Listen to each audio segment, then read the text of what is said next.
Olá, eu sou o Rafael, e nesse vídeo iremos apresentar nosso sistema de login com reconhecimento facial. Antes de falar do nosso projeto especificamente, preciso contextualizar a importância dessa tecnologia no mundo atual. O reconhecimento facial se tornou uma das tecnologias mais presentes e utilizadas no nosso dia a dia, desde desbloquearmos os smartphones, ou acessarmos o banco, ou até mesmo sermos identificados automaticamente em redes sociais, por exemplo.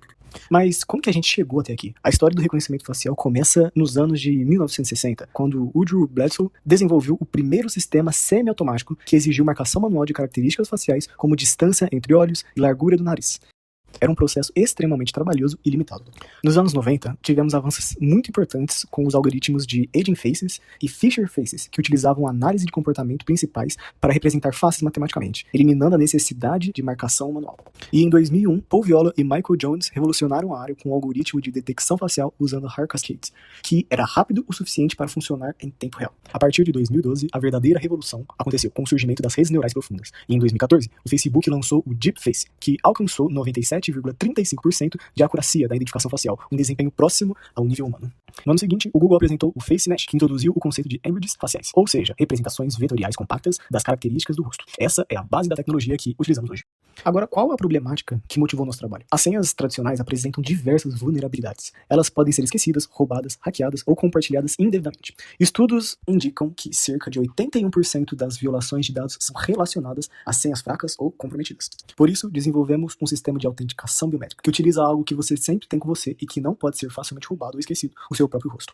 A biometria facial oferece maior segurança, conveniência e uma experiência de usuário muito mais fluida, eliminando a necessidade de memorizar senhas complexas. Opa, meu nome é Vitor Antônio Mariotti, meu RA G81FAF4. Continuando nossa apresentação, vou explicar os fundamentos teóricos que sustentam nosso sistema e as tecnologias que utilizamos. Primeiro, é essencial entender o que é um processamento de imagem. Para um computador, uma imagem não é o que vemos visualmente, mas sim uma matriz numérica. Cada pixel em uma imagem digital armazena valores numéricos que representam intensidades de cor. Em uma imagem colorida, utilizamos o sistema RGB, onde cada pixel contém 3 valores, de 0 a 255, representando as intensidades vermelho, verde e azul. Uma imagem em uma escala de cinza simplifica isso para apenas um valor por pixel. O OpenCV, ou Open Source Computer Vision Library, é a biblioteca para o processamento de imagens e visão computacional. Desenvolvida originalmente pela Intel em 1999, mantida hoje por uma comunidade global, o OpenCV oferece mais de 2.500 algoritmos otimizados. No nosso projeto, utilizamos para todas as operações fundamentais de manipulação de imagem. Processamento de imagens é o conjunto de técnicas computacionais que manipulam essas matrizes numéricas para extrair informações úteis. Usando o OpenCV, implementamos operações como conversão entre espaços de cor, filtragem para remover ruído, detecção de bordas, ajuste de brilho e contrastes, e segmentação de regiões de interesse. Agora, um conceito fundamental que preciso esclarecer: a diferença entre detecção facial e reconhecimento facial. Muitas pessoas confundem esses dois processos, mas são etapas completamente distintas. Detecção facial responde à pergunta: onde está o rosto na imagem? É o processo de localizar e delimitar as regiões que contêm faces.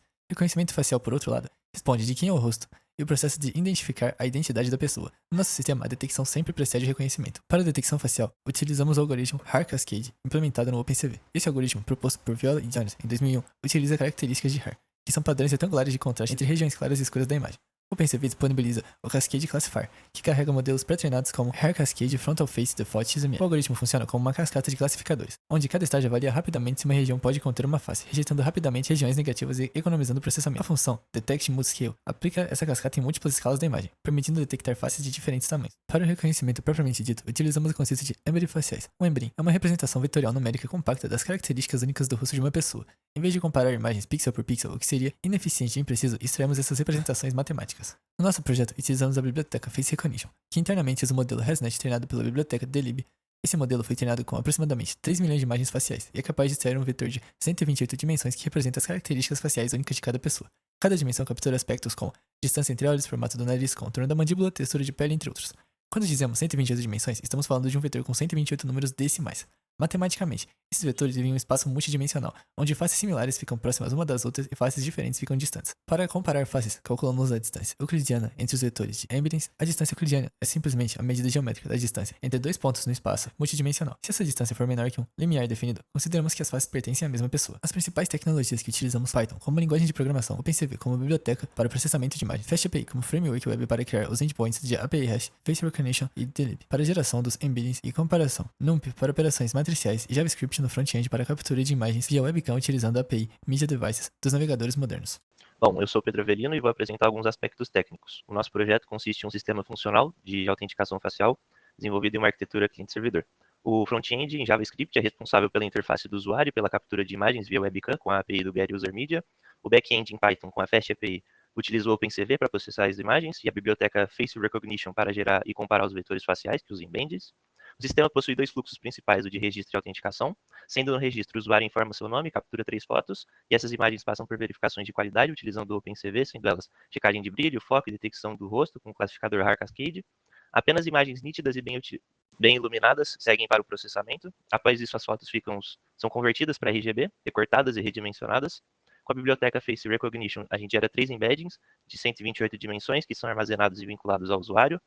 E aí no login, a nova imagem enviada passa pelo mesmo processo e é comparada aos embeddings cadastrados. Se ao menos 2 das 3 comparações apresentar uma distância menor que 0.6, o sistema autentica o usuário com sucesso. Essas múltiplas amostras aumentam a robustez e reduzem falsos negativos.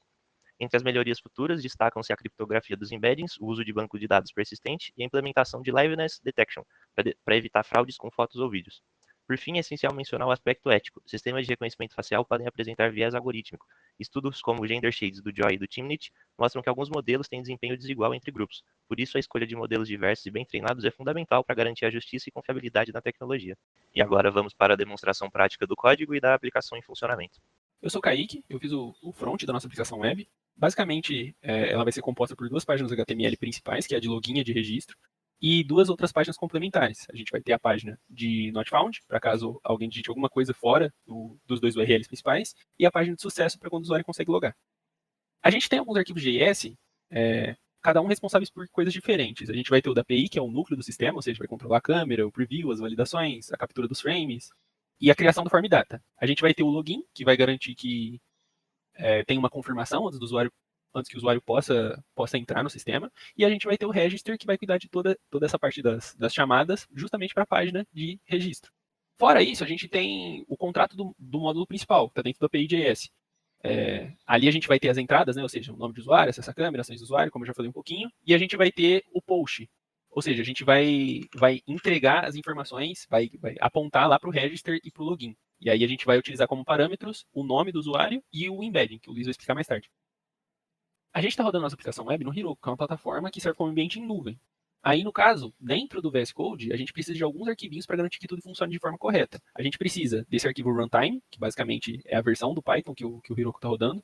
A gente precisa dos arquivos de apt-file e requirements, que são as bibliotecas que ele vai precisar. São as bibliotecas que precisam estar instaladas antes de começar a rodar o programa.